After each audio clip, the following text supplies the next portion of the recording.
Alors, toujours dans la halakha de Tisha B'Av de cette année, tombe le Motsei Shabbat.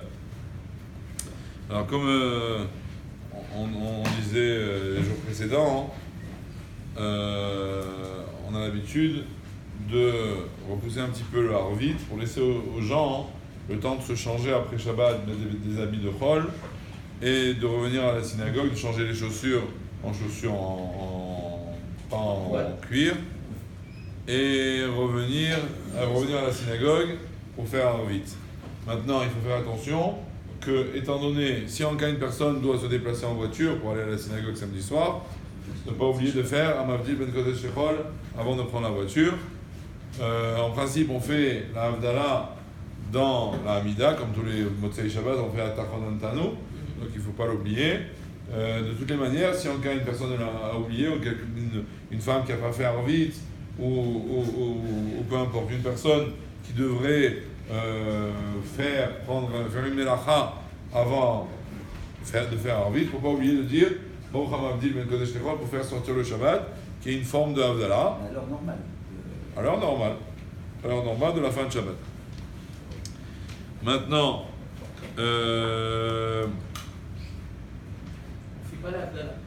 justement, on arrive tout de suite. Au sujet de la Havdalah, alors, étant donné qu'on ne mange pas, on ne fait pas la Havdalah samedi soir, on ne la fera que dimanche soir. Et dimanche soir, avant de manger, on fera la Havdalah simple. C'est-à-dire que le vin, et on fait dessus à Geffen, et à Mavdil Ben Kodesh Lechol. Maintenant, la bracha de Bessamim, cette année, on la perd. On la fait pas du tout.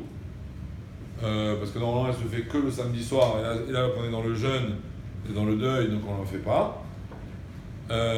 Pour ce qui est de la bracha de Meoré à Esh, dans le principe, on l'a fait à la synagogue pendant les keynotes. À un certain moment, on va prendre une bougie, on va faire la bracha de Baruch Atah Hashem, Boré Meoré à Esh.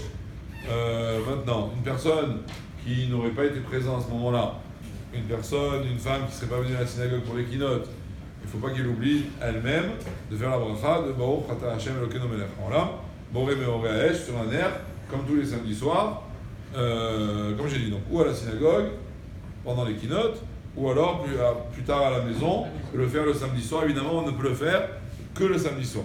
Si on l'a raté samedi soir, on y arrive le dimanche matin, on ne peut plus faire cette bracha de Meoré à Esh. Maintenant, une personne qui aurait besoin de manger le jour de Tisha B'Av. Donc, à part, évidemment, pour des raisons médicales, si une personne a reçu de son rave ou de son médecin, peut-être des deux, du médecin et ensuite du rave, la permission de manger à Tisha B'Av, alors à ce moment, ou le devoir de manger à Tisha B'Av, pour être plus précis, alors à ce moment-là, il devra faire, avant de manger, la Havdalah. Il ne peut pas manger sans faire la Havdalah. Donc, même s'il sait qu'il doit manger dimanche, il ne fait pas la Havdalah samedi soir. Juste avant de manger, il fera la Havdalah. D'accord? Pas qu'il a dit, bon, de toute façon, je vais manger, je la fais déjà samedi soir. Non, tant qu'il continue son jeûne, il continue. Quand il arrive au moment où il doit casser son jeûne, alors à ce moment-là, il fera la Havdalah. Maintenant, pour une fois, la Havdalah, c'est mieux de la faire sur du jus de raisin et pas sur du vin.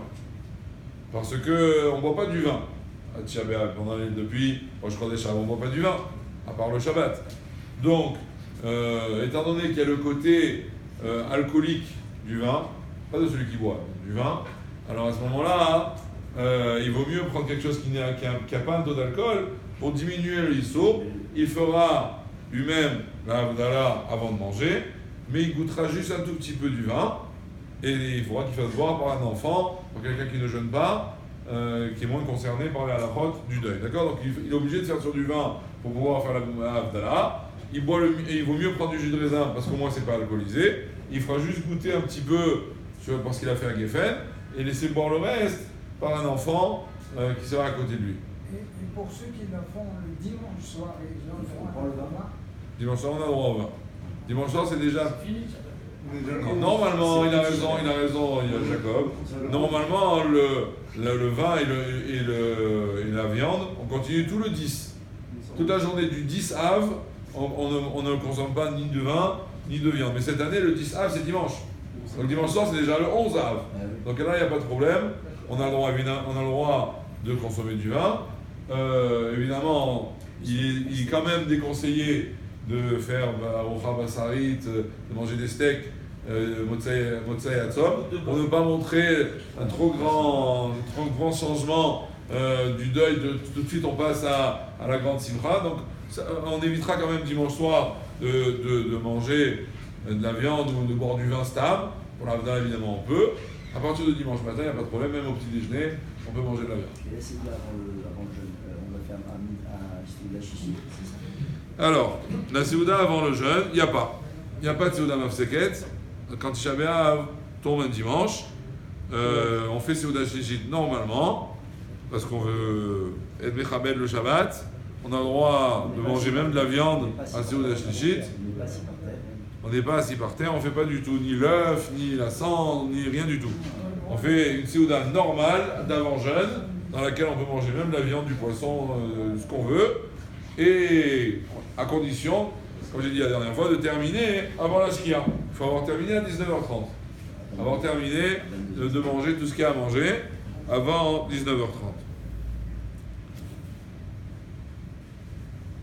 De même pour les femmes, si en cas elles doivent manger, qu'elles n'oublient pas, même que d'habitude, elles ne font pas l'Avdala elles-mêmes, elles écoutent l'Avdala d'un homme, mais dans ce cas-là, si elle est seule à manger dans la maison, il ne faut pas qu'elle oublie de faire l'Avdala avant de manger, même si elle doit le faire pour elle-même.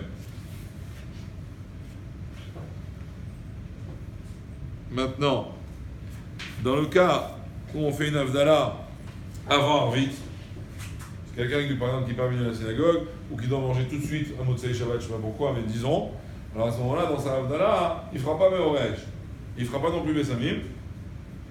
Bessamim, parce qu'on a dit qu'on ne fait pas. Et Meorej, de toute façon, il le fera à la synagogue, donc il ne fera que l'Avdala basique et il mangera quelque chose. Celui qui fait Avdala après Arvit, et donc il a déjà écouté à Meorej à Esh, comme j'ai dit, il fera que à Geffen et à Mavdi. Maintenant, dans le cas, pour terminer pour aujourd'hui, dans le cas où il y a une simcha, comme une Brit Mila ou un Pidyon Aben, le jour de Tisha B'Av, et bien dans ce cas-là, les Maaseh, il y a que certaines personnes très proches de la simcha, c'est-à-dire le père, le Sandak, le Moël, ou le Kohen dans le Pidyon Aben, et ainsi de suite, ils auraient pu se changer et manger même le jour de Tisha B'Av. Mais les Maaseh, ce qu'on a l'habitude de faire, comme Minag, c'est de faire à la fin de la journée. Ça veut dire, avant la Shkia de dimanche, de faire à ce moment-là le Brit ou le Pidyon, et d'enchaîner sur Arvit, et faire la Seuda après, quand le Tzom se termine.